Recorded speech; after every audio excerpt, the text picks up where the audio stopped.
Well, good evening, everyone. This is the City of Harvey public hearing and special council meeting for today, Monday, December 21st, 2020 at 7 o'clock p.m. We'll call this meeting to order. Madam Clerk, would you please call the roll? Alderwoman Drewinski. Present. Alderman Tolbert. Present. Alderman Crudup. Present. Alderman Key.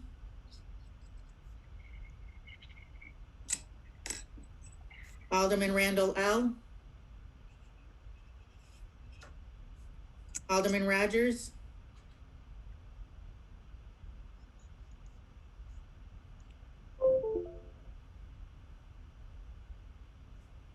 I don't Mayor know. Clark. Mayor Clark is present. I'm not sure if Alderman Key or Rogers heard your call. Alderman Key. Present. Alderman Randall L. Alderman Rogers. Can you hear me? Now I can. Yes. Alderman Okay. Rogers. Yes, I'm here. Okay. Thanks. Mayor Clark. Mayor Clark is here. Next, we'll have the invocation and pledge of allegiance. Alderman Key, would you be so kind as to lead us in prayer and pledge of allegiance? The prayer or the Pledge of Allegiance? Both. Okay, yeah, I think I can do that. We all bow our heads. Dear God, thank you for letting me wake up this morning and live another day in your precious kingdom. Thank you for all the people that are here, that are present, that are part of this council, to be here with me. Please, God, give us all the health and strength to make it through and realize the importance of our job, the importance of the responsibility that we have, and most important, to know that people are counting on us. Please, God, give us the health and strength to make it through, be able to work together, be able to make the decisions that are right for the community, not for oneself. Please, God, give us health and strength to carry on. Please, God, give us health and strength to have a constructive, productive meeting. Amen. Amen. Amen. I pledge allegiance to the flag of the United States of America and to all the constituents that I try to speak from my heart. So I'm just saying it different, but however it is, if anybody want to do the pledge of allegiance, I will, Alderman. I pledge allegiance to the flag of the United States of America and to the republic for which it stands, one nation, under God, indivisible, liberty, and justice for all. Thank you, Alderman. Hey, Mayor. Next on our agenda, Point of order, Mayor. I hear. Hold on one second. I let somebody into the meeting too. Hold on. Before we proceed, Dominic Randall L. Alderman Randall L. is. Let me see if he can hear us before we proceed, Alderman. Tolbert. Okay. All right. Clerk, please note that Alderman Randall L. entered the meeting at 7:04 p.m. The chair recognizes the Alderman from the second ward. No, we got it. Alderman Randall was trying to get in. That's okay. Thank you, Mayor. Oh, okay. Next, item on our agenda is the public hearing on the annual appropriation ordinance and the tax levy ordinance. Corporation Council, do we need to take these separately for the one public hearing for the appropriation ordinance and one for the tax levy ordinance, or can they be heard together?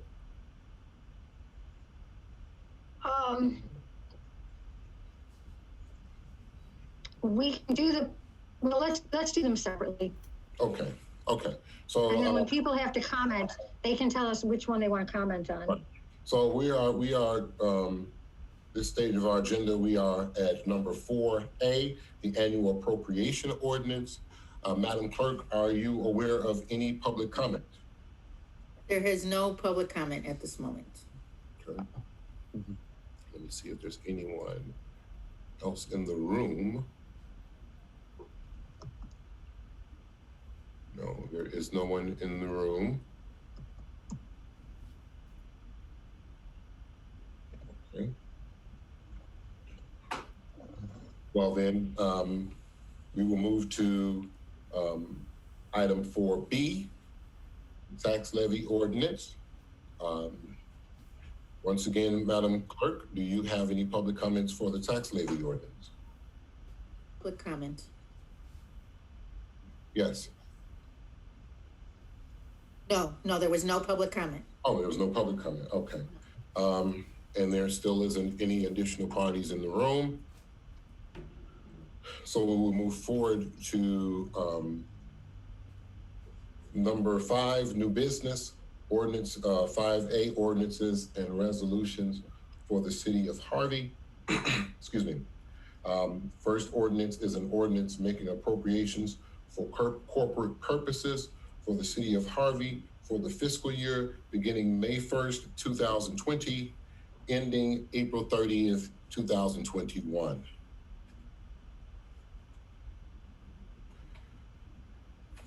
The chair will entertain a motion to approve. Point of order, Mayor. The chair recognizes the alderman from the 6th Ward. This ordinance that that's taking effect for the fiscal year of May 1st, 2020 to April 30th.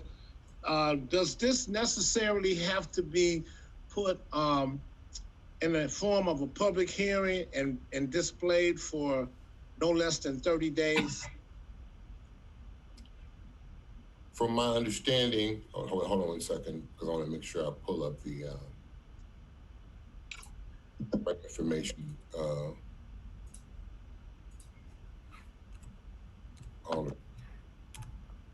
Take your time. Oh, thank you. I appreciate that.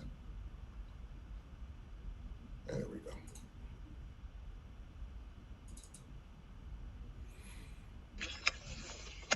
Great. Okay. First of all, Corporation Counsel, would you speak on that issue, please?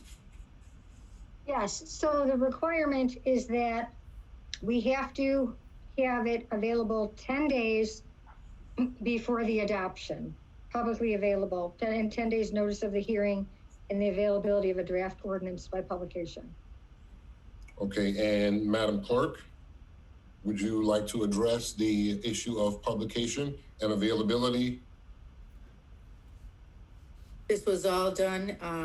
Cheryl had done it and she put it out in the, hold on, she did put it out in the newspaper and it's been on the website also. For 30 days, Madam Clerk? 10 days, Alderman Rogers, 10 days. That's the requirement, 10 days? Yes. 10 days, sir. Okay. Yes, since the 9th, Okay. since December 9th.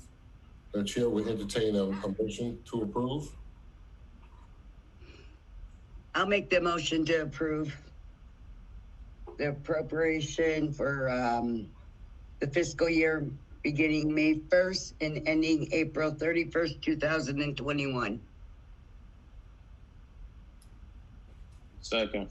There's a motion by the first and a second by the third. Madam Clerk, would you please call the roll? Alderman Crudup, Yes.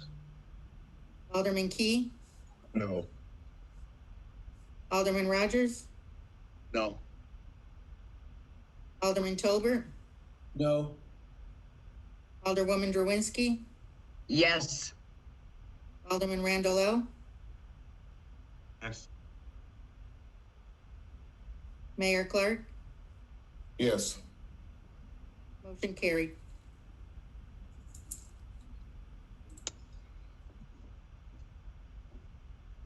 And that is ordinance 3415.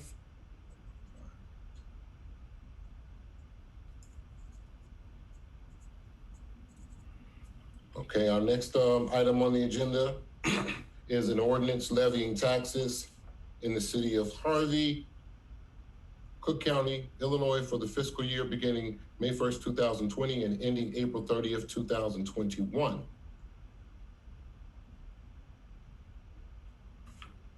Point of order. Who was that? Which one was that? Alderman Key. Alderman, the chair recognizes the Alderman of the 4th Ward.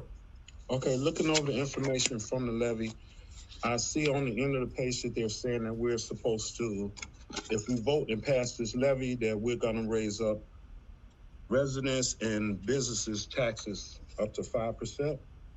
Is that correct? Just so I can make sure that we're all on the same page, you're talking at the end where the verbiage is? Last page before the voting. A and A. I'm looking at it now. See? Okay. So you see that, sir, Mayor? Well, I'm moving there, sir.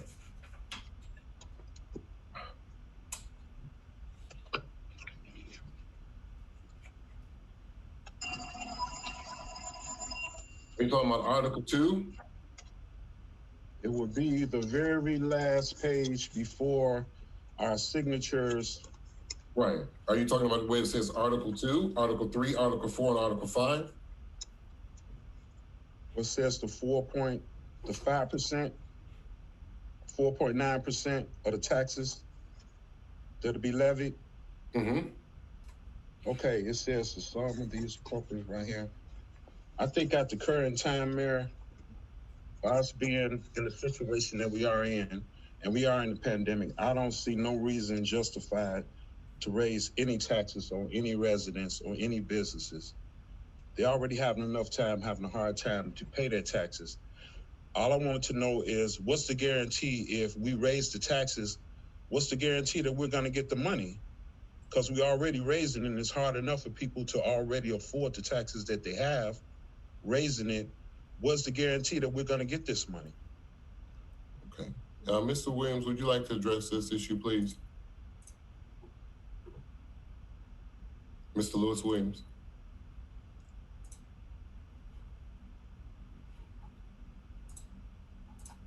Can he? Oh, you're muted. Hold on. You're Yeah. Go ahead. Am I unmuted now? Yes, you are. Okay. This Article 2, which you're referring to, Alderman, is basically the clause that says that for bonds, and basically we're not raising taxes 5% and 4.99%. What that section addresses is the fact that on uncollectible, the county every year, what we levy, they put an uncollectible amount on it. So in other words, if we levied $100, if we pass an ordinance saying $100, they levy $105 to account for uncollectability. Now, Harvey's uncollectability rate is probably about 50%. We're telling the clerk that we're assuming that 5% of the money is going to be 5% of the taxes is going to be uncollectible. There is no raise in the income taxes except those. The only increases in the real estate taxes this year are by court order. Okay. So we're not raising the taxes at all. Okay, well, I think with the lack of transparency that we've been having with the city council, whenever we have any type of amendment or resolution or anything that we're doing, it's like the public is not being able to be aware and to know exactly what's going on. And it's amazing for us to have a meeting right now for a public hearing and nobody has any comment, on the situation. I just think just for that to be mentioned, it causes confusion about the situation. So you said taxes will not be raised, right? I said, Are you saying that? except those by court order. We do not control the debt service levy. That goes back to when the initial bonds were issued, which is 2002 and 2007. So those were set by those bond ordinances when those bonds covered. The police and fire pension funds, we are under court order to levy whatever their actuarials come up with. That's why you see the levy for $1.9 million for police and $3.4 million for fire. Now, do understand those are very large levies, but that goes back to the fact that for the better part of almost 3 decades, they did not levy enough to keep the pension plans current. So those two things together are about $5.5 million of this levy. Now I would tell you, if you want to know what 1.9 and 3.4, those are $5.3 million of our levy is for those fire and police pension funds. If we were completely current on the bonds, on the pensions, you have what you call normal costs. What would the cost be if we had been making the pension contributions over the last 3-4 decades? It would actually be about $1.5 million, what we refer to as normal costs. So we're having to levy $3.8 million of taxes because the pensions are behind. Now that's true with the state of Illinois. That's true with the federal government. All these pensions are underfunded, except we do not have an option any longer because we have a court order, a case that went on for the better part of 2 decades that the judge finally ruled that said, if you don't pay these taxes, if you don't levy this amount in taxes, you will be held in contempt of court. And that's not Lewis Williams in contempt of court. That, unfortunately, is the 6 members of the city council and the mayor. And it's painful, I will admit that. Point of order. The chair recognizes the Alderwoman of the First Ward. Okay, thank you, Mr. Mayor. Yes. So, Mr. Lewis, in other words, contrary to the rumor that went around that we are raising the taxes, meaning the 6 aldermen, in layman's terms, what you are saying is we are mandated by the court. So if we do not do this, we will not be upholding our fiduciary duty to the city. Am I correct? And I'll take it a step further, Alderman. You all can be held in contempt of court. Thank you. So then again, just like the previous with the water and everything else from the last decade, this has all caught up with us, and that's where we are out today. Because there's a lot of comments, meaning as not to single out Alderman Keys, but lack of transparency. And I'm really baffled because I think we've been very transparent. And even by the comment that you just made, you know, we would be in contempt. We have to do our fiduciary duties as legislators of our city. Am I correct?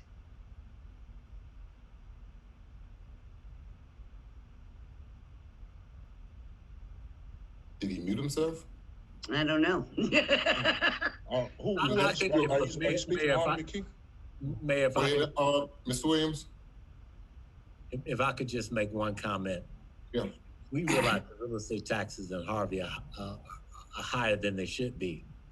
We've actually not raised general fund taxes. We've actually lowered them because of the amount that's had to be made to the police and fire pension funds I've been here 7 years and I prepared the levy for 6 of those 7 years. We've actually kept the levy flat for general government. So basically, we kept it flat. And this, because of the court, mandated us. On the average, it's going to be right around $60 per household by the court. That's without taking into account the fact that everybody should have got a letter from the assessor saying he reduced the assessed values for COVID values. So even with a $7,000 tax bill, and we make up half of the real estate tax bill, even all things being equal, the taxes couldn't go up by any more than $45. All right, so we're talking less than $4.50 a month. No, I said $4.50. Right. I said $45. We're talking less than $4 per month. Per month. Okay. Yeah. That's my calculation, and I did it on a high figure. So yeah, $4 per month. That equals out $1 per week. Yeah. If I can add one thing about the pensions, because we have started to make large pension payments, because of the offset of state funds, where the pension funds now get 35% of our state funds. The police levy amount actually went down $700,000 over the previous year. And so it's going to go down even further. And once the police part gets down, the fire will start going also down proportionately. So I expect the levies for those amounts are still going to be high, but they will go down as we begin to make up for some of the past payments that were not made. Thank you, Mr. Williams. Mayor, Point of order.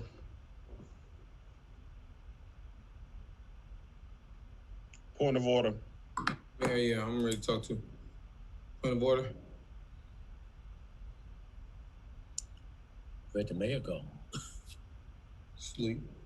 Yeah, it looks like the mayor temporarily is offline. Oh, so we appoint somebody or elect a pro temp? Or do we pause the meeting for him to get back in?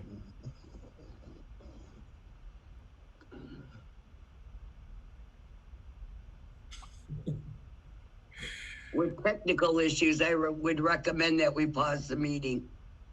Okay, I'm back. Okay. Is everyone here? Yes. I guess I must have been the only one that left, huh? You guys have a lot of fun without me. I know you missed me, right? Yes, Mayor, I got a point of order. Me too. I first have to get the alderman from the second ward. Sure, recognize the alderman from the second ward. I think my point of order was first. Actually, It was no, third. that's not the case. Mine was, Alderman Key was first.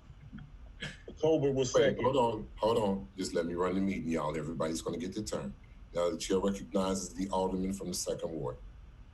So, Mr. Williams, can I start off by first asking a question? With the tax levy, it will be an increase for the residents, right? No matter amount, it's going to be an increase? But because of the things we have to raise by statute, yes. Okay, so just the same. By court order, I should say, not statute, by court order. Yeah, no, I got you. You said this last year, so I got a couple questions for you. Mm-hmm. The total for the levy is $18,770,000, right? Yes. So the court order is for what? $8,952,208. $8,952,208. You're adding up debt service, police pension, and fire pension. So the court only mandated that we levy for roughly $9 million, right? Yes. So then the entire tax levy is $18 million, right? So half of that is for the debt services, the court order. So only half of what you asking us to vote for is for court order, right? Yes. So then, could we explain to the resident why we increasing everything else? Because the court only asked us to levy for roughly $9 million. And you want us to court order, you want us to levy for $18 million. But if you want to throw in, I see fire protection and police protection. Now you're talking about $11 million. So tell us about the $7 million. So the court orders bump you over what the normal operational expenses are. We So got that. if you are levying for the normal operational expenses without an increase, you're not increasing those operational expenses. What's pushing you over is the amount from the court order. No, but y'all use the word court order, attorney. You're attorney. So y'all said the court ordered us to raise this levy for these expenses. The total of those expenses, based on the paper y'all sent me, is $8,952,208. That's what I want the residents to understand.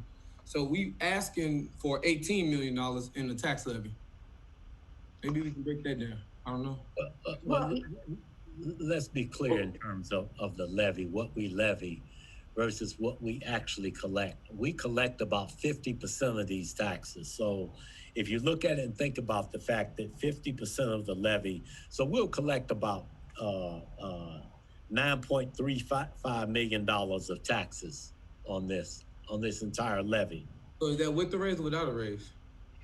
That's what we're going to collect, because we're only going to collect half the taxes. That's just the way it So is. if we just levy for let's say the 11 million, because I see fire and police. If we levy for 11 million, wouldn't we be more likely to get the whole 11 million? No. No. So why are we? You've got to run a government. You have to pay employees. Real estate taxes make up half of our operating budget. So to act like we don't have to levy for corporate taxes and for fire protection and police protection is that really practical? No, but what's not practical with passing that budget is going to be so heavily on taxing the residents, but that's okay, right? So The levy is no increase over the previous year. yes, it is. It's $18 million this year. And what was it last year? 17 million. 17.4 last year. Yes. The increases are in the things that we are required by court order to increase. But you telling me we got to increase 8 million? We got to give the court, or we got to levy for $8,952,000 and 208. I don't get why we not just levying for what the court ordered and adding the fire and police protection, which I think would be mandatory.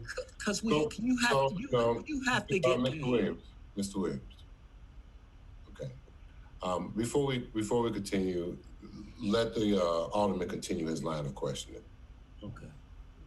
Okay. There's no use of arguing back and forth. Alderman Tolbert. So then, Mr. Williams, I got a question. How did the budget you guys submitted address future debts? So we won't have to raise the levy. Because if we cut down our general or our normal operating budget, then we wouldn't have to raise the levy, right? Or we can't lower our operating expense. The general fund operating budget has been, again, pretty consistently at about 22 million for the last 8 years. And again, with the increased need for police and public safety, I just, that you understand that that's probably 60% of our budget. I understand a lot of things. It's public safety. Okay. And some of that's coming out this tax levy you asking for. Right, exactly. So, I mean, you can just look at it, really. This is without pensions. When you look at our total budget, because this is a real number, $10 million is those, look in the appropriation line. Fire protection and police protection are $10 million. Yeah, I get that. I see that.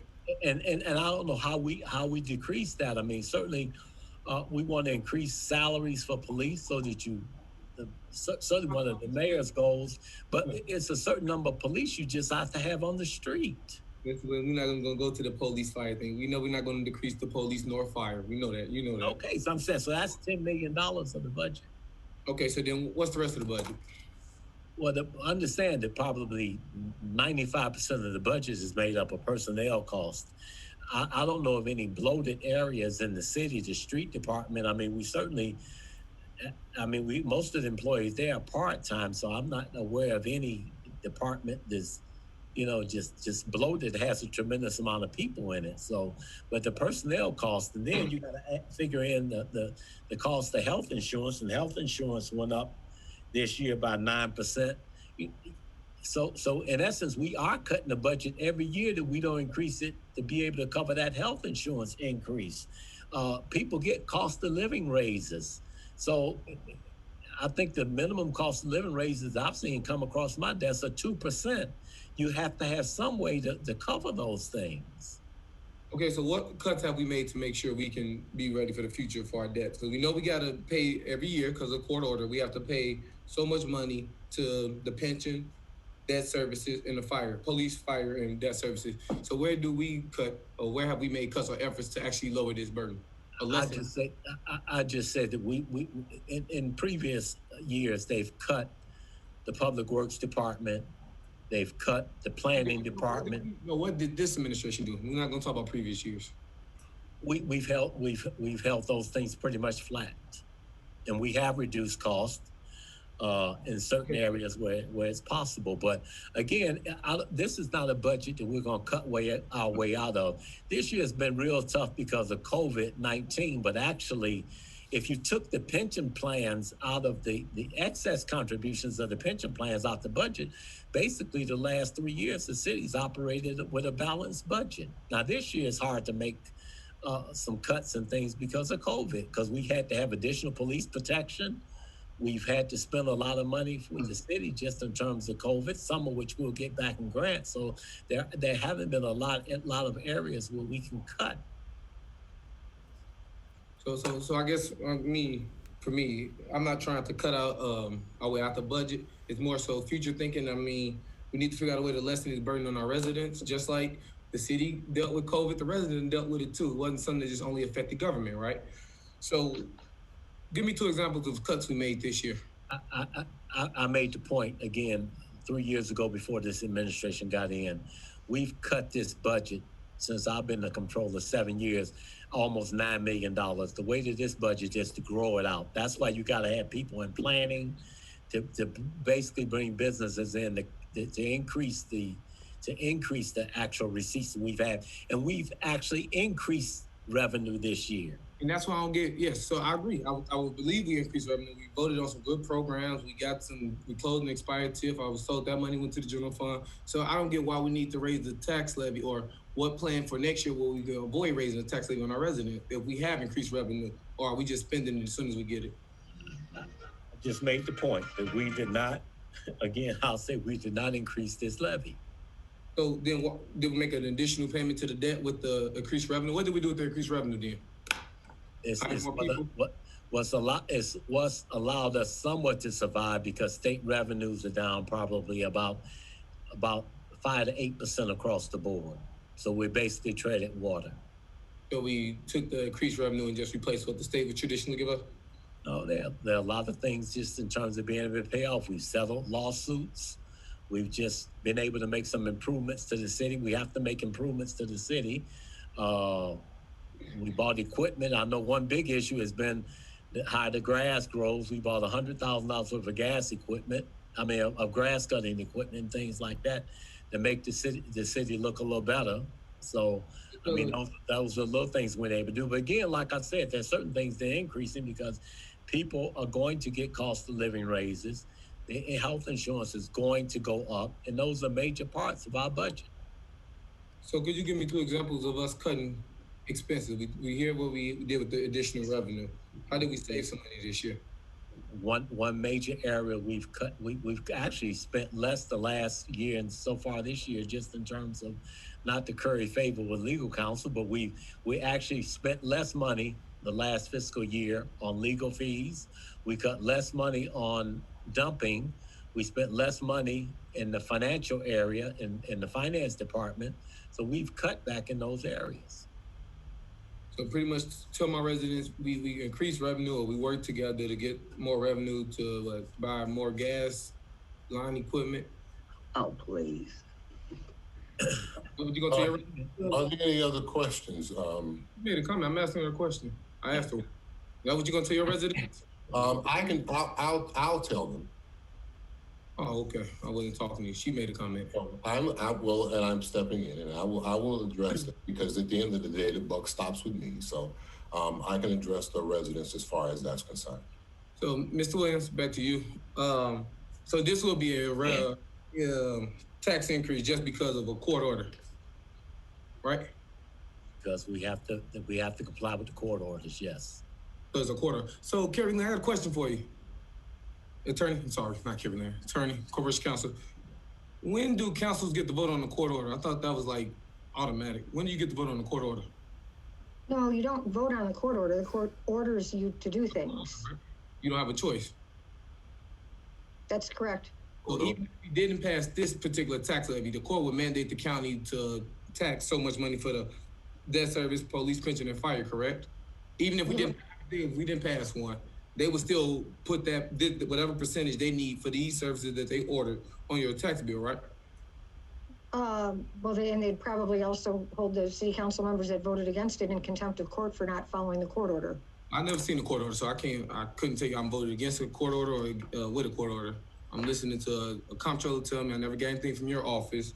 So that's that. But then again, like I said, I remember back in 2014, 13, we had some court orders, and Alderman Clark of the 3rd Ward at the time, and Shirley Jawinski of the 1st and 2nd Ward, Alderman Winnington, and I believe at one point in time, Alderman Brown, they voted against the tax levy too, and Mr. Williams gave them the same line about a court order, and they didn't seem to be bothered.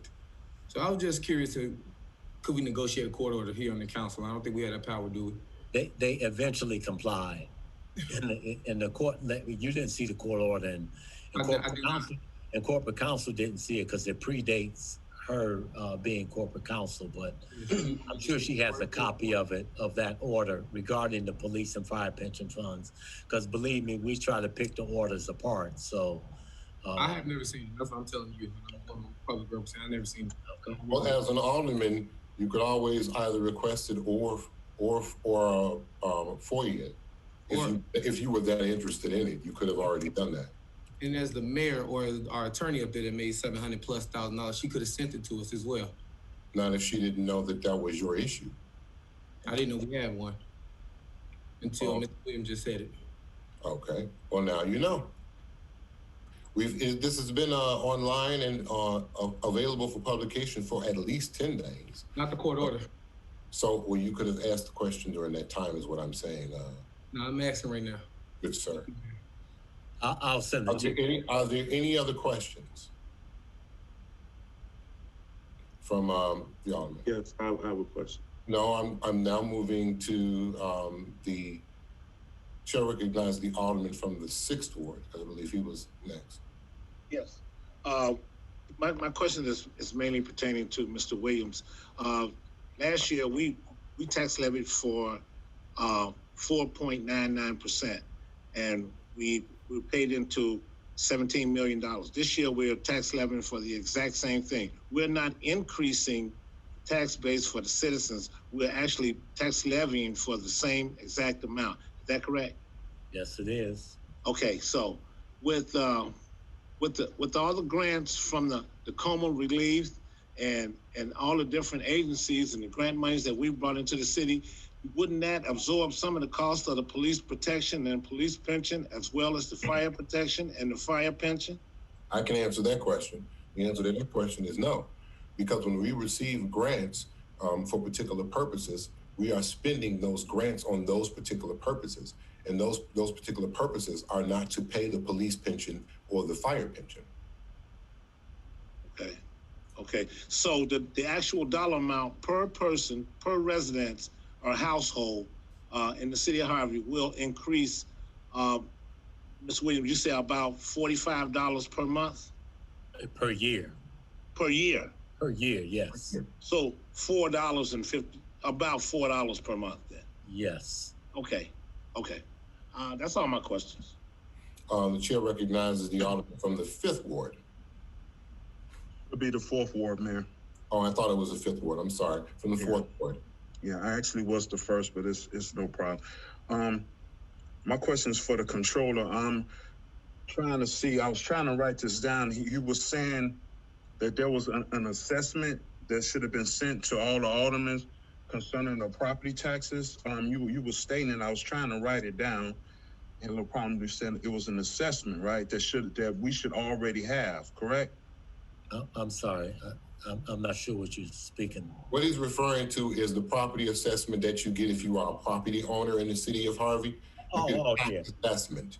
It shouldn't have been sent to the alderman. It should have been sent to all of the homeowners or property owners in the city, not necessarily the alderman. Yeah, the Cook County assessor sent out a notice of reduced assessment for everybody in Cook County that he tied to values as a result of COVID-19. Where he said assessed values are going to actually be reduced. All right, I apologize for that. I was trying to see if something was sent to me for me to inform my residents. So basically, if we have anybody, residents viewing and see what's going on, they really probably confused on all this terminology that everybody's using and all these big words, instead of just getting to a nutshell, all our taxes going to be raised or are they not going to be raised, or how, or whatever situation. And you told me that unless it's by court order. What do you mean by that? When it comes to the taxes, you said by court order. You did say that, right? I just said the only increases we made in taxes are those we're required to make by court order. We are under a court order because of in prior decades, they did not levy for the police and fire pension funds. It's a case that originated, I want to say, in 2002.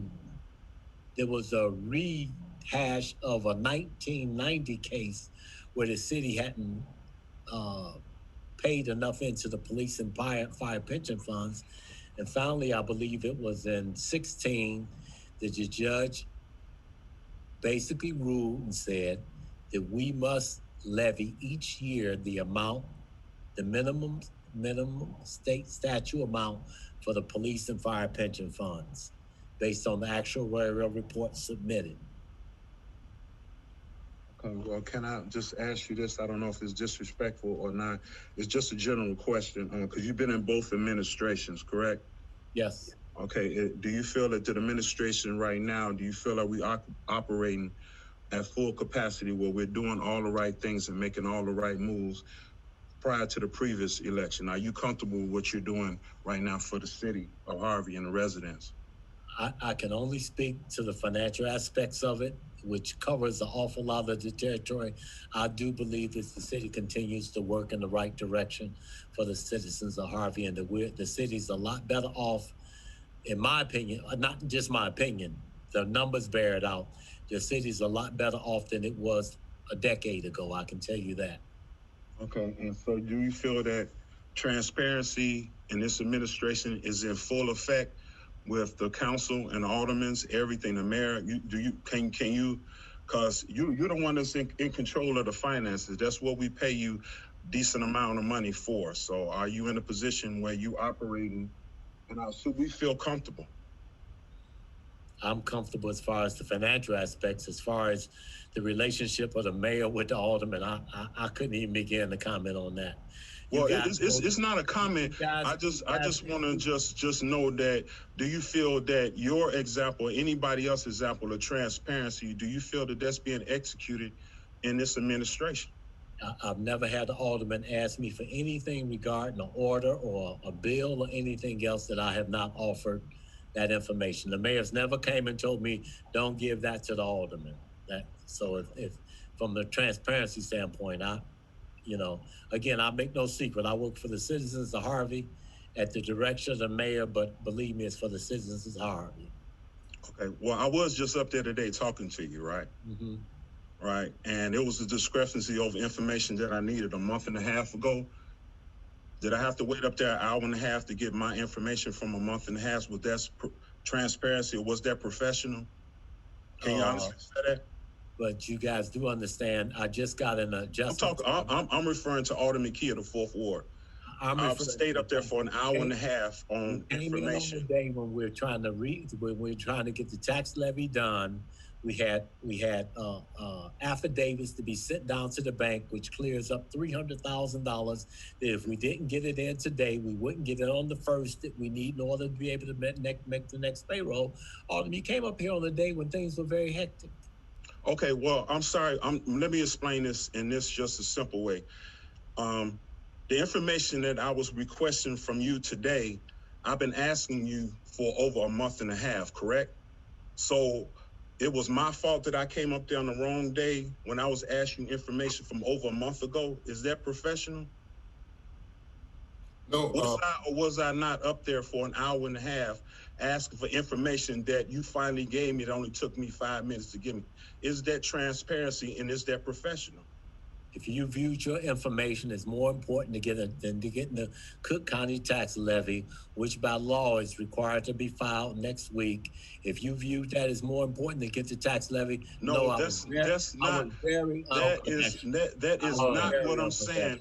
I'm just asking a simple question to you from my residents and what they want to know and what I want to know. If I emailed you and called you over a month and a half ago, is that professional for me to come up there today and for you to tell me that you're too busy, that you can't help me out when I've been waiting a month and a half for this information? Is that transparency, and is that professional? That's all I'm asking you. Yes. And Mr. Williams, just answer the question, Mr. Williams, so we can move on. He asked the question. Yes. Just answer the question. All right. Thank you very much. Are there any other questions? Yeah, I do got one last question. Chair recognizes the chair recognizes the alderman from the 2nd Ward. Comptroller Williams, I got a question. So we're raising the tax levy. Y'all want us to raise the tax levy. Main excuse was you bought gas equipment. How much do we need to raise the tax levy to clean the alleys and get some trees cut? How much you predict? What percentage? One of the things that's happened is we've increased the number of personnel in the street department, and that's one of the increases that we've had. So actually, we have a plan. We already have a plan in place to actually reduce those overall costs in the next season. If you once again go on 149th and Marshfield, you can see the beginning of those costs. other than the services provided by Public Works. The actual mulch was for free, and it's one of the ways of us handling the grass issue, because we spend over $1 million a year just cutting grass, and that is something that we are trying to eliminate and eradicate from our city expenses. So that will be another reduction. So, so maybe hopefully that answers part of your question, at least part of it.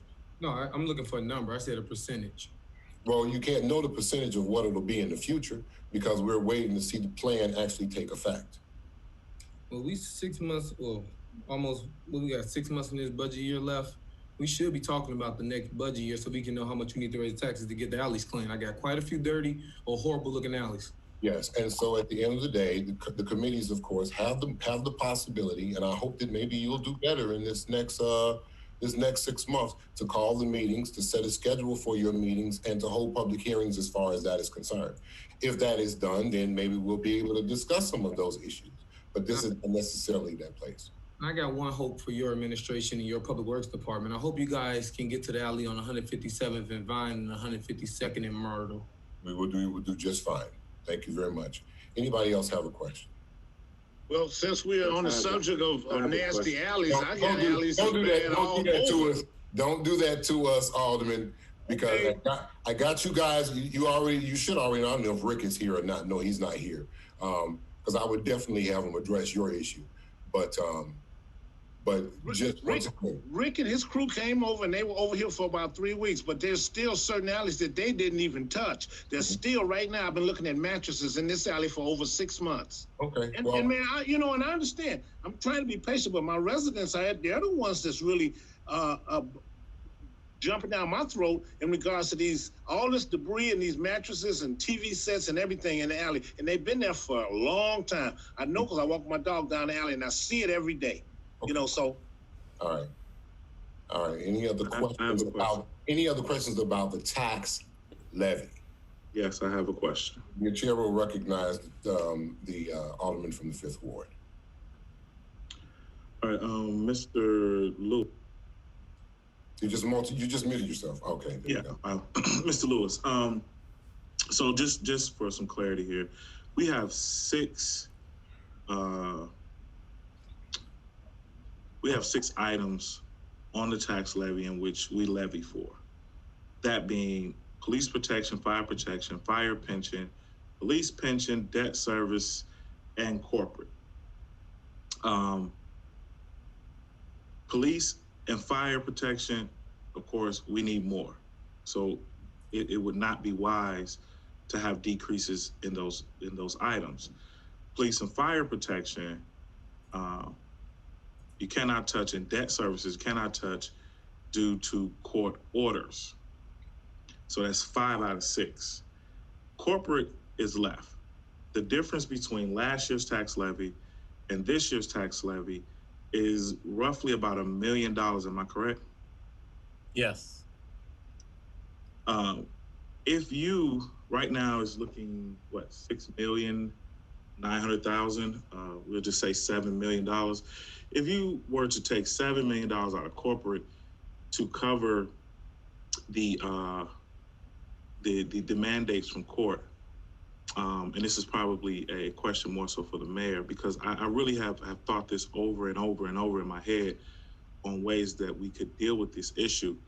But the fact of the matter is, if you were to take $1 million from corporate to cover those overages due to the court order, Mayor, how would that affect the ability to meet some of these residential services if we took it out of corporate, seeing how there's no other department within this tax levy that we could deem to take that money versus doing it through our taxes? So how would that impact us? Because my understanding is corporate runs everything outside of police and fire. So we're talking about street sanitation, we're talking about a water department, we're talking about customer service departments. Taking $1 million from corporate to cover that, how would that impact us?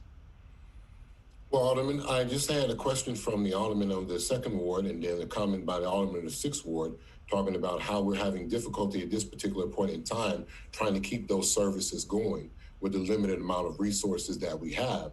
So I can only surmise that if we were to take out another $1 million, then it would have a great impact. And so we would have even more of our residents contacting our alderpersons and basically voicing their concern regarding the lack of pickup of trash in alleys or the lack of cutting of grass or the lack of other maintenance and things that are done. Mind you, that corporate, which I'm going to explain in a few minutes once we're done with everyone's questions, takes care of a lot of that. So to cut it $1 million out would just put us in a more dire situation than we already are. Yeah, I kind of figured that as I was looking through this, trying to get our tax levy back down to the number that it was last year. And the only way that we could do that legally without being in contempt of court or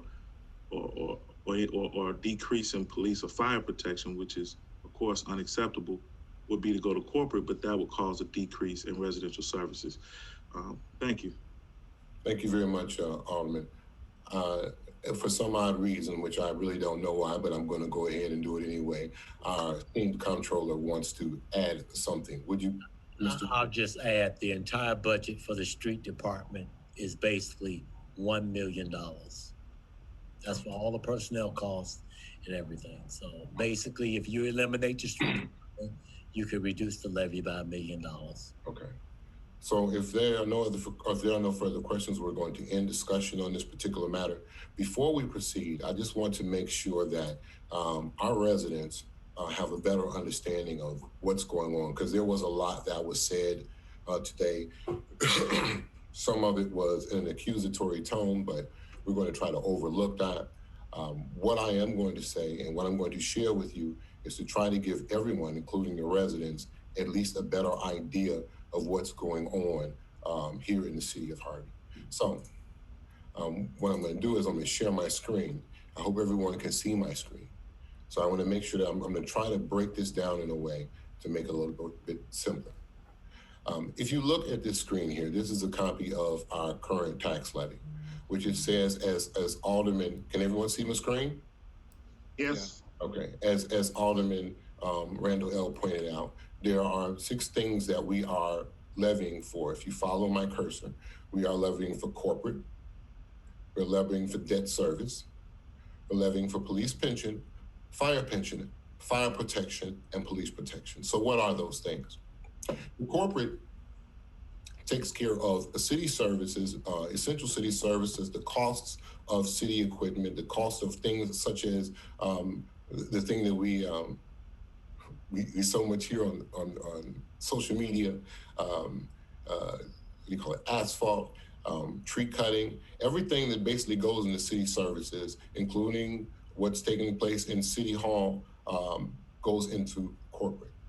Our debt service is basically those debts that we have to pay, including, and if Mr. Williams, by chance, I stand to be corrected, you're more than welcome to join in.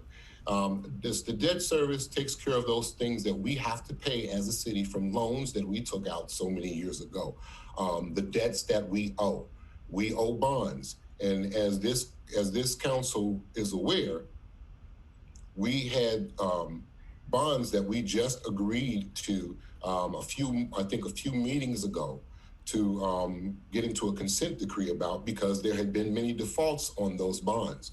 Those defaults did not necessarily, the majority of those defaults didn't take place under this administration, but they were previous administration issues. From there comes the police pension. The police pension, of course, is a part of the retirement benefits that may have been negotiated over the years with the police department. And so because that was negotiated with the police department as a part of the collective bargaining agreements, what took place is that the city had agreed to pay the police a certain amount, and there was a certain amount that was mandated that the city of Harvey had to pay. And that goes in police pension. Our next one is fire pension. Fire pension is similar to police pension, except for it is for our firefighters. And so that part there was negotiated, part of which was negotiated and mandated and now has to be paid by the city as a result of those negotiations. Now, fire protection. Fire protection is the amount that takes care of your fire department, okay, and the services that it provides. And police protection is the part that takes care of the police department and the services that it provides. Now, as you have already probably surmised based on this conversation, that many elected officials would dare touch fire protection or police protection because they don't want anyone to blame them and say, okay, why are they touching fire and police and stopping our fire and police from being taken care of? But I want you to keep some things in mind when I say that. Now, as far as corporate is concerned, I don't know why this thing keeps blinking, but $6,947,013 is going toward taking care of all of those city services and things that we need to have taken care of throughout the city. Now, for some, including myself, that seems like a lot of money, and it actually is. However, once again, approximately 80% of our current budget right now goes for payroll. And that's something that we do need to reduce, but at the same time, we don't have enough of what we're supposed to have. And the only way, which I learned as an alderman when I was an alderman of the 3rd Ward, for us to get out of this situation is to try to grow our way out of it. That is why we have a robust economic development strategy that we are putting together, because we need to grow our way out of it. We can't cut anymore, and I'll show you exactly why. Debt service. Those are the bonds, once again, and in those bonds, that's the amount that the $2,877,397 is the amount that we are actually levying for the debt service to take care of paying those bonds. We do not want to go into default of those bonds ever again. One of the reasons why we're in the situation that we're in is because in previous administrations, those bonds were under default. And because they were under default, we have now lost our financial standing and our financial credibility. As mayor, what I am trying to do is I am trying to reestablish that financial standing and financial credibility. So at some point in time, we will be able to go back to the bond market. So we want to make sure that we take care of that. As far as police pension and fire pension, let's take a look at that and see exactly how that works. Let me move this out the way.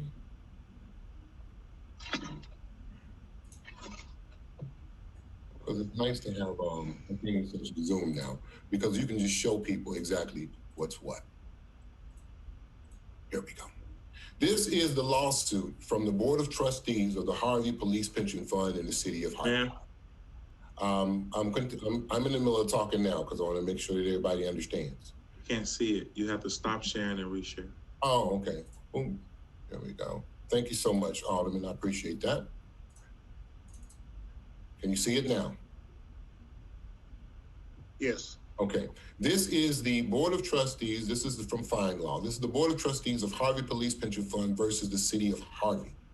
It was decided, as you see, in January of 2017.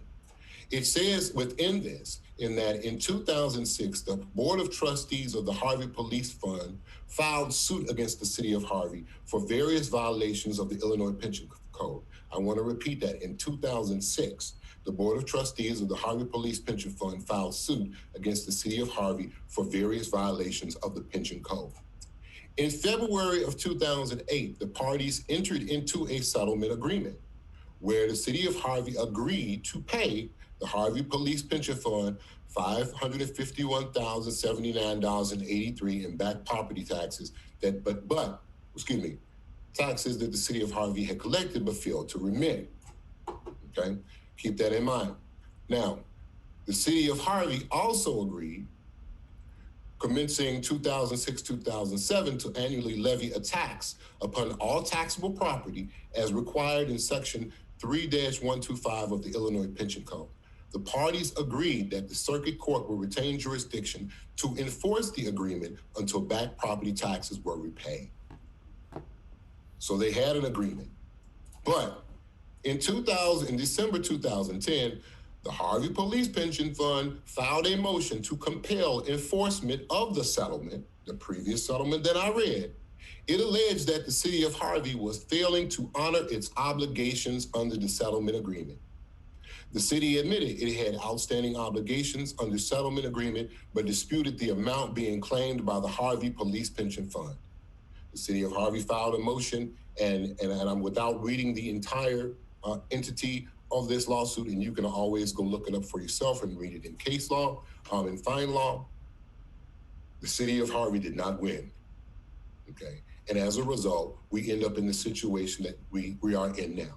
This was from a court case that was filed in 2006, okay, during the previous administration. The previous administration entered into an agreement, and then in 2010, it appears from the motion that the city did not pay that pension the way that they were supposed to pay it, and therefore, as a result, we are in the situation that we are in now. And that is what happens when you have some of the leadership that you have. Now, what we're trying to do is we're trying to move forward, but we as a council, I as a mayor, and we as a community get stuck with these decisions as they happen. Now, how did that affect us? Harvey to lay off workers. Remember this from CBS to Chicago, April 10, 2018? Yep. Harvey to lay off workers after state funds withheld over pension debt. That's because when the pension funds were trying to collect their money, the city of Harvey still was not paying. So the pension funds went to the Illinois State Comptroller and had the Illinois State Comptroller to withhold money from the city of Harvey in order to pay those pension obligations. And that money ended up to be 35% of our sales taxes. So 35% of sales taxes before they even reach the city of Harvey goes to pay the pension for police and the pensions for fire. Okay? But remember that? But they laid off. And when it was laid off, I was on television, and so were a few other people on television, talking about the fact that we had almost more than half of the city's firefighters and police laid off. So I want to make sure that everybody remembers that that's what happened, okay? So this was the agreement that they were talking about. City of Harvey's pension liabilities raised question on municipal and state responsibility. When Mr. Williams talks about the fact that, yeah, a lot of other municipalities are going through this as well. Based on this particular commentary, Harvey, a city such south of Chicago, appears to be the canary in the coal mine, as more than 200 municipalities in Illinois face the real possibility of seeing revenue intercepted due to a 2011 state law. No, what I have tried to do, and I will continue to do, is to reach out to the pension funds to see if maybe we can get some relief, because the culture is changing, the financial responsibility is changing, and so maybe at some point in time we can change that amount that was agreed. But until they agree to do so, it's going to end up with 35% of our sales tax are coming out for police and fire pensions before we even get them, and we still have to levy a certain amount. Judge, this is the Chicago Tribune, April 3rd, 2015. Judge, Harvey must pay $7.3 million to police pension fund, okay? And then I think finally, scandal plagues Chicago South suburbs, sues over pension crisis. And so once again, so these are things that I don't know if, this current council was paying attention at that particular point in time, but this is how we got to this point. And these are things that happened under previous administration. And these are things that were happening when some of our aldermen, not all of our aldermen, were part of it, and were also taking votes on it as well. But we have to do now what we have to do. Now, there's questions asked about, how much is it going to cost us? Once again, less than $45 a year per household in the city of Harvey. And actually, to tell you the truth, we probably will not collect this entire, do I have to stop sharing again? Hold on, let me stop sharing and reshare. so that I can make sure that you guys are seeing it. We probably will not collect this full amount of $18,270,000 because even though that's for 100% collections, and our actual collection rates are less than 50%. Now, finally, before we get to a vote, and I thank you so much for your indulgence, but I wanted to make sure that not only you, but also that the public understands, because there's always this issue about, well, there's not enough transparency. People aren't being honest with us. So I want to make sure that you see it for yourself. And that's the great thing about having Zoom at this particular point in time, because it was readily at my fingertips. Things that we've done so far for the residents, besides the speed bumps, which might I add that many of the residents like, and we have more residents calling saying, can we get some? There was a water moratorium from March until August of 2020, where no one had to pay a water bill. No one. Because we know that under COVID, people have seen some significantly hard times under COVID. We reduced, as a council, the cost of the vehicle city stickers. Last time I checked, from $50 to $35, and we reduced the late fee from $50 to $15. So we have done some things that directly hit in the pocket of the residents, okay? So think about it. Think about this. $45 a year per household, okay? The city sticker used to be $50. And if you were late on getting that city sticker, you had to pay a penalty of $50. So that $50 would have actually covered your increase on any taxes as a result of what we had to raise as a result of a court order. And I'm trying to figure out what it is so difficult about the words court order. But that's what we would have had to, that would have covered that right there. So we reduced city vehicle stickers, okay? We did water forgiveness. Do you forget the water forgiveness in 2019? How it is that we said, okay, tell you what, if you can pay your water bill, we'll reduce your water bill, we'll take out all fees, we'll take out fees, we'll take out all fines, we'll take out all penalties, because we were looking out for the people in the city of Harvey, okay? To try to make their lives a little bit easier and help to reduce their overall burden. As a resident of the city of Harvey, I appreciate it because, and I hope that you do as well, because the simple fact is we're the ones who have had to bear this burden for all of these years. And I'm not just talking about 16 years, council. I'm talking about almost 30 years. Now we're in a position where we can turn it around, but we need to move forward.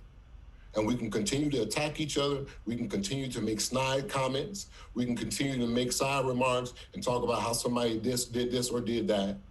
But the bottom line is, that's how we got here. And what this administration is trying to do is this administration is trying to clean it up. I want to raise, and I'm putting it on the record because Mr. Williams brought it up. I want to raise the police starting salary. Why do I want to raise the police starting salary? Because besides the fact that we need more police officers, we also need to make sure that one is these men and women are paid what they deserve to be paid, but also that we are competitive so that we can get good police officers. And when I decided that I wanted to try to attempt to raise police starting salaries to make them more competitive, the union came and said, well, you know what we want you to do is we want you to raise all of our salaries too if you're going to raise the starting salary. So that created a fly in the ointment. And those are the things that we have to deal with. But we're trying to move forward. We have to do this together. Okay, I'm a resident. I got a tax bill too. I don't want to pay $45 more at all. But that police pension and that fire pension, those two things are the result of things that happened prior to this administration that we now, as a city, have to pay for. So what I am asking for this council to do, and just on another note, as far as the financial stability of the city, something else great that the council did was, along with that consent decree, the consent decree also required for us to have a financial advisor. And we do have a financial advisor that has been working with the city, going through combing through the information so that we can move in a better financial position and put ourselves in a financial picture, better financial picture. So that's all I will say there, and I'm hoping that, that not only the aldermen understand exactly what's going on if they followed it, but also that the residents understand as well, because I know this is a part of the recorded record. And on that note, I thank you so much for listening, and the chair is going to stop sharing his screen, and he is going to ask for a motion to approve the tax levy, as I will read, an ordinance levying taxes in the city of Harvey, Cook County, Illinois, for the fiscal year beginning May 1st, 2020, and ending April 30th, 2021. I make the motion. There's a motion by the first. Second. There's a second by the sixth. Madam Clerk, would you please call the roll? Alderman Rogers, Yes. Alderman Crudup, Yes. Alderman Key, No. Alderman Tolbert, No. Alderwoman Drowinski, Yes. Alderman Randall L. Yes. Motion carried. And that's ordinance 3416.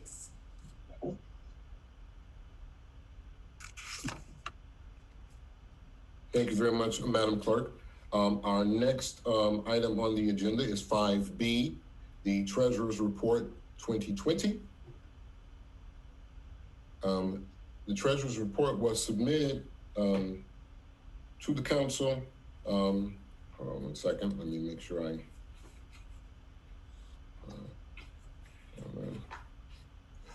any questions on the report, concerns, comments? All of us. I heard somebody from somewhere. Okay, then wait, who was that? Oh, Madam, there you go, Madam Treasurer. Yes. Yes, fine. I'm relinquishing the floor to you, Madam Treasurer. Oh, okay. I won't hold it long. I just had a quick comment. There was a correction that has to be made on the report. There was a part left off. Vendors paid less than $2,500.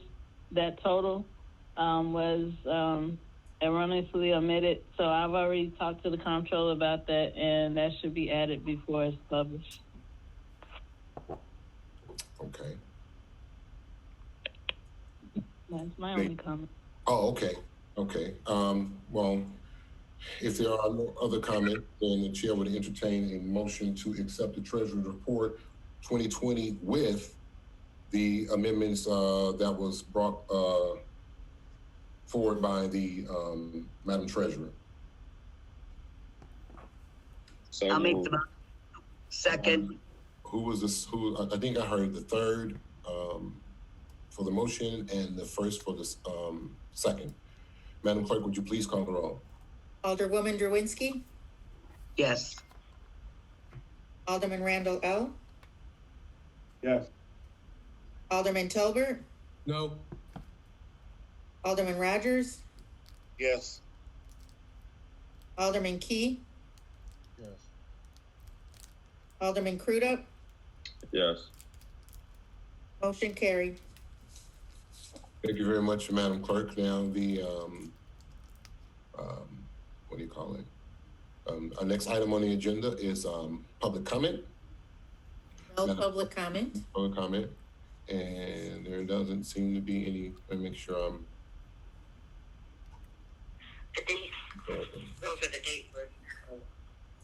Okay, there's no public comment.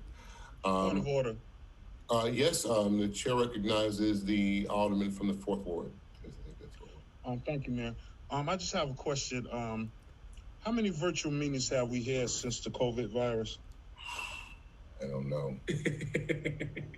I have no clue. Okay, well, with that being said, it's just amazing to me that we didn't had numerous meetings and nobody was able to have any public comment. Like, don't nobody in this city got nothing to say. That's impossible. Yeah, I think. Excuse me. Oh, Can I offer a suggestion? Can I finish talking first? yes, sir. You sure can. Well, somebody said, excuse me, Oh. but I would just say, if just a suggestion for when it comes to the public comment, can each alderman, since there's 6 of us, can we just have 2 residents from our ward and make sure they get on the comment list every meeting if we're going to still continue to go virtual to make it seem like it's fair? Well, we don't want to make it seem like it's fair. We actually want it to be fair. Okay, So are you saying though? I'm sorry to cut you off, man. Well, are you saying though, with all these issues that's been going on with just the beginning of this year, this entire year, the COVID, the storm, everything, the streets, the potholes, the lights, everything, are you actually sitting there and telling me nobody has no public comment? Well, I can't tell you that no one. Okay, you don't have to explain it. You can go ahead, man. I'm sorry. Go ahead. Order. No, hold on. So first of all, we don't want it to appear as if it's fair. We want it to be fair. So that's why, in accordance with the Open Meetings Act, we must post, the meeting, and we have to be able to tell, what's going to happen as far as what people can do. So written comments may be submitted by email to the city clerk at cityofharveyil.gov. That we have to publish, that it's available on Facebook.com, and all the other things that we have to do in accordance with the Open Meetings Act. If people decide not to attend, they can still submit comments even if they don't want to attend, and the clerk can read those comments aloud for the record. Because that's what it really is about. It's about getting it for the record. If they decide to attend the meeting, maybe if they decide that they want to come, they can still do that. Now, we have had meetings, and we have had meetings where people have had comments. We actually just had a meeting, what was it? Our last meeting on Monday, and people did comment. They said something, because they attended the meeting. Also, Alderman, what I would recommend is, if you want, you can always, bring either you can have, people there if you wherever you are, or you can have them log on and they can go ahead and comment. No one's stopping that from happening at all. But we have had people who have commented on our meetings, and we have had people who have submitted written comments to our meetings. So there isn't anything that's necessarily stopping us from, for anybody from doing anything. People just have to participate. It's not due to COVID, and it's not because of COVID. It's not as, what I was going to say, prevalent as it used to be, when we have those in-person meetings. Of course not. But I think that that's something that's impacted just about every municipality, and not just ours. I watch other municipality meetings, and when I watch other municipality Zoom meetings, they don't have any comments either. So, maybe it's just something that's happening due to COVID. Well, I appreciate your response. Man, I'm just trying to just keep it as real as possible. And what I'm basically saying. Oh, wait a minute. We have a Kalina Woodward who has one. She says, I have one. So, where's she at? There she is. So, Miss Woodard. Wait. I just want to say, since the city sends alerts about everything else, because actually, I think last month somebody told me you guys were on Zoom, and I didn't know that, because I didn't know how you guys were running the meetings as far as they were online or you were suspending meetings. If it was possible, if you could just have alerts, because I get alerts from everything else from the city instead of a meeting. Therefore, people won't be kept in the dark. Because all I just seen today, and it's not the first city hall meeting I've been to when I've seen action, and people are confused because they don't know what's really going on. I would like for that to happen. Ms. Wood? Yes. I can guarantee you, because actually, and the reason why I can guarantee you is because I know the alert system so well. I can guarantee you that at our next meetings, there will be an alert sent out prior to handle it. And thank you so much because I wasn't even thinking about it, even though it's something that I knew. So thank you so much. Also the link as well. Okay.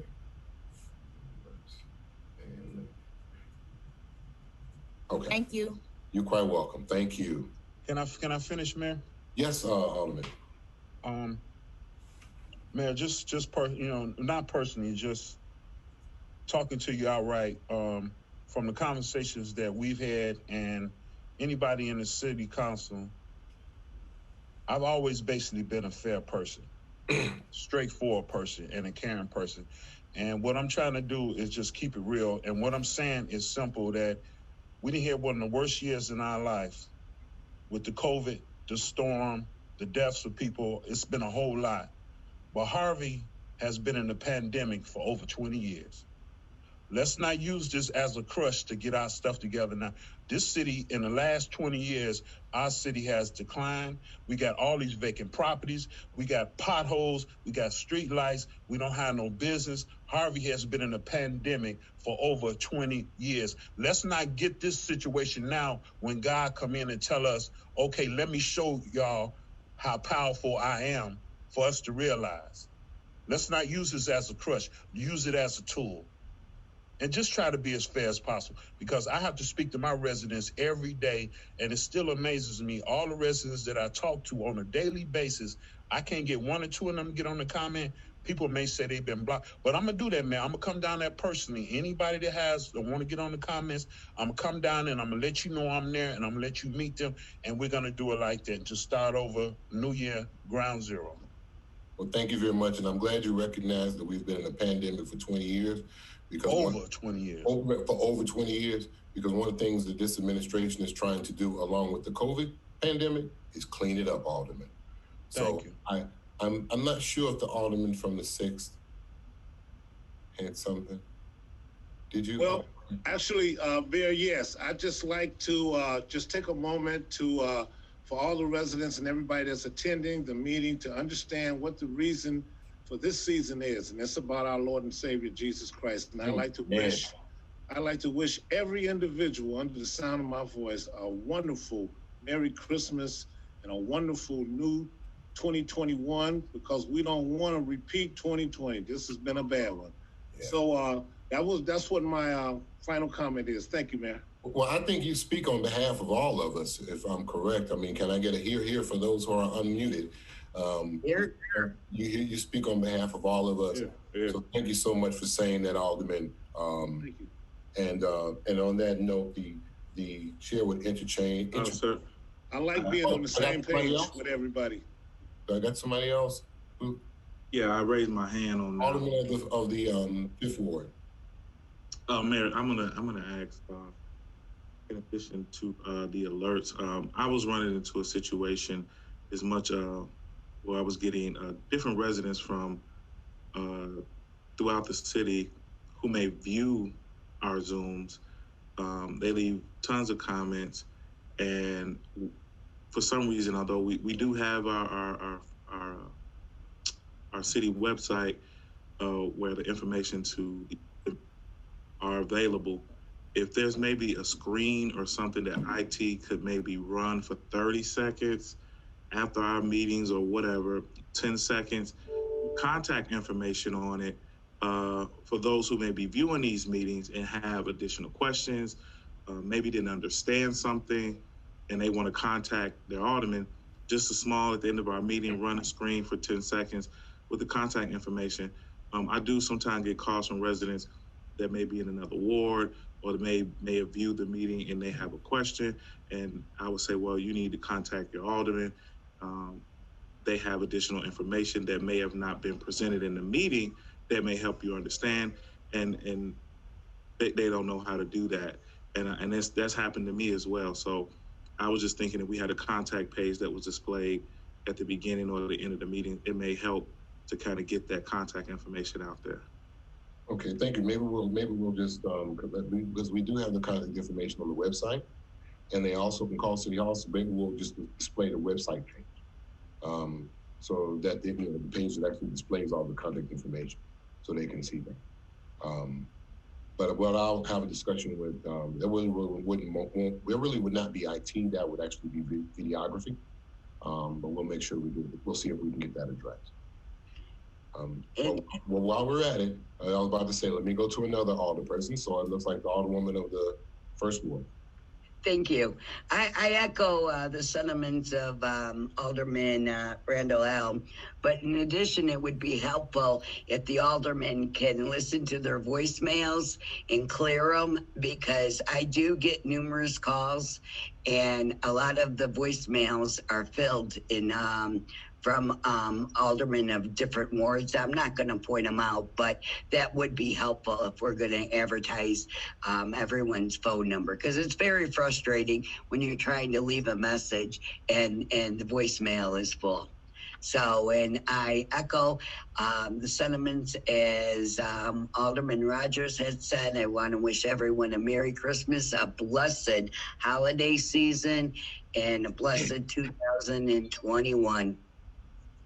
And please be safe. Amen. And the COVID testing is still taking place at South Suburban College, and this is free of charge. So if anyone needs a COVID test, please, please, please, please go to South Suburban College. It does not charge you anything. There is no fee for getting your test. I want Please a be vaccine.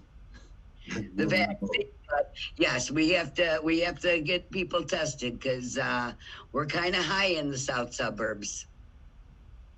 Okay, well, thank you very much, Alderman Drwinski. I was going to go to the alderman of the second ward, but it seems like he leaves when, I guess, I don't know, get upset or something like that. He decides he leaves the meetings. This has been repetitive, and I was going to go to him. So I will say, on behalf of the alderman of the second ward, and on behalf of myself, the mayor of the city of Harvey, we want to wish everyone a very Merry Christmas, a Happy New Year, Happy Kwanzaa. Please stay safe, stay blessed, stay prayerful that the 2021 year will bring us new opportunities and a stronger dedication toward each other, a stronger level of trust, and of course, a stronger level of love. And then there's the alderman of the third ward. Oh, echo of the Hanukkah too. And Hanukkah, yes. Thank yes, you. Yes, yes, all of that. Thank you, Mayor. I just wanted to tell everybody, Merry Christmas, Happy Holidays. Like you said, be safe. And I'm just grateful that we made it through 2020. And I'm just wishing everybody a Happy New Year's. Yes. Also, one last thing, make sure you all keep everybody in your prayer who have lost someone this year, because it's been a tough year. So just make sure you keep everybody in your prayers.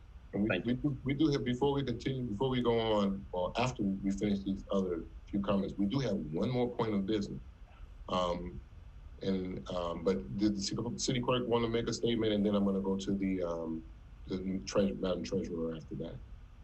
Yes, I just wanted to also wish everyone some wonderful holidays and to be very safe out there, and just to pray for those that are sick and in the hospitals. And Madam Treasurer? Are you still there, Madam Treasurer? Okay. Sorry, I had to unmute myself. There we go. Okay, great. Would you? I love your laugh. Would you want to make a statement? Yeah, I just wanted to say happy holidays to everyone. I keep everyone in your prayers. This social distancing is affecting people in a lot of different ways, not just death, but emotionally too. So just keep everyone in your prayers. Reach out to people for the holidays. Say hi, show them some love, and Happy New Year. Thank you very much. And our final point of business before asking for... point of order, one second, Mac. I said one more thing. Yes, Alderman Key. Okay, well, I've been having other issues that I've been talking about, but I didn't get my chance to wish everybody Merry Christmas and a Happy New Year. I had a daughter that graduated from school this year. She didn't get an opportunity to walk across the stage. Yay. Congrats. Proud moment. I've lost loved ones. I just want everybody to just keep in mind that as bad as this year is, and one of the worst years ever in history, I am so proud to be here because God has me here to make a difference. So I want everybody on this council, everybody that's listening, that's here, to realize how important you are, because you are special, because you are still here. I told my daughter she wanted to walk across the stage. She was so disappointed. And I was telling her, I said, baby, you ain't got to worry. You part of a class that'll never be forgotten. The people that are here now, that are living now, you will never be forgotten. So if you got the opportunity, start the year off right and do something with it. Thank you. Thank you very much. Now, our last point of business before we move forward, because I just wanted to make sure there is a meeting that is scheduled for 12/28. And unless I hear any objections, the intention is to cancel that meeting. It's scheduled for December 28th, which is the reason why we call this special meeting today, honestly, and to get everything filed in time. So unless I hear an objection, then I will be canceling the meeting scheduled for December 28th, 2020. And everyone can go into the new year, at least with us having a time, I guess. So if there's no objection, then the chair will entertain a motion to adjourn. So move. Motion by Six. I don't know who, the fifth. Six. Motion by the sixth. Yes. Second. Second by the third. Madam Clerk, would you please call the roll? Alderwoman Drewinski, Yes. Alderman Tolbert, Alderman Crudup, Yes. Alderman Key, Yes. Alderman Randall L., Yes. Alderman Rogers. Yes. Motion carried. Thank you very much, Madam Clerk. Thank you very much, everyone, for your time. God bless you. Be safe and have a happy and blessed new year. Take care. You too, man. Take care. You too. Take